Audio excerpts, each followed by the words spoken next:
Assalamualaikum warahmatullahi wabarakatuh. Nama saya Febri Amelinda, mahasiswa semester 7 Program Studi Ilmu Kesejahteraan Sosial. Pada kesempatan kali ini, saya akan memberikan penjelasan tentang pengembangan dan pemberdayaan masyarakat berbasis aset. Video ini saya buat untuk memenuhi tugas mata kuliah Pendidikan Luar Sekolah dan Pemberdayaan Masyarakat asuhan Bapak Dr. Handus Sohibul Ansor Siregar, MSI.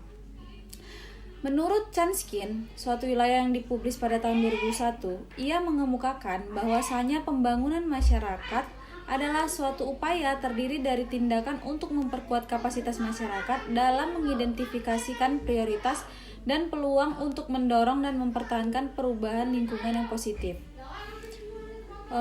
Pembangunan berbasis aset ini difokuskan pada masyarakat mendalami kapasitas yang dimiliki oleh masyarakat itu sendiri daripada defisitnya.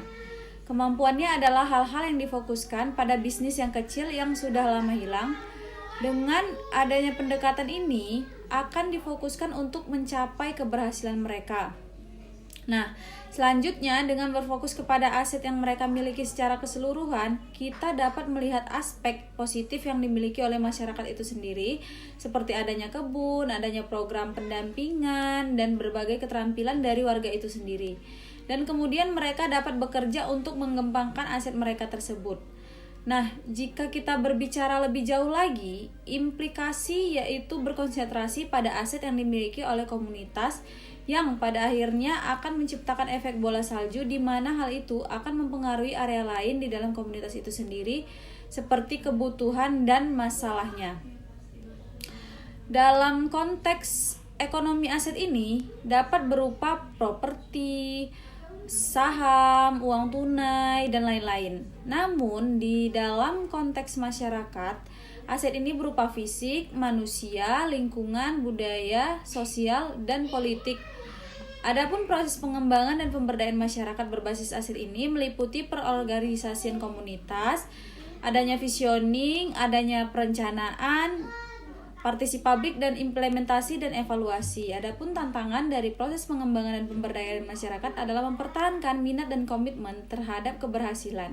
Hal itu dapat dirincikan seperti adanya biaya proses partisipasi publik yang menjadi fasilitator dan lain sebagainya.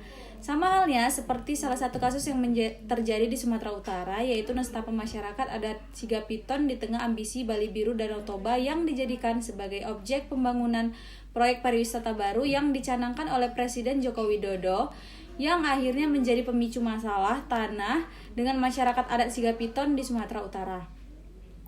Mereka terancam untuk diusir dari wilayah mereka sendiri yang sudah mereka tempati bertahun-tahun lamanya.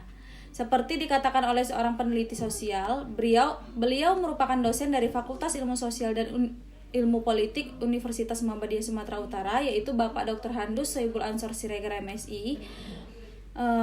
Beliau mengatakan bahwasanya tanah rakyat yang terkena proyek penanaman modal dalam maupun luar negeri harus mengindahkan rakyat untuk menghindari potensi konflik sosial. Pemerintah Indonesia juga harus melibatkan masyarakat sebagai pemegang saham di lokasi tersebut. Namun, mereka tetap melibatkan investor asing. Demikian kita dapat menjamin supaya masyarakat tidak kehilangan arah seperti kehilangan mata pencarian dari aset yang mereka miliki. Maksudnya seperti adanya pembangunan tersebut di daerah Sigapiton, Sumatera Utara. Mereka kehilangan kebun yang sudah mereka tanami jagung dan lain sebagainya karena adanya pembangunan jalan. Hal itu sangat dikhawatirkan dan menjadi salah satu pemicu konflik sosial antara masyarakat dengan pemerintah.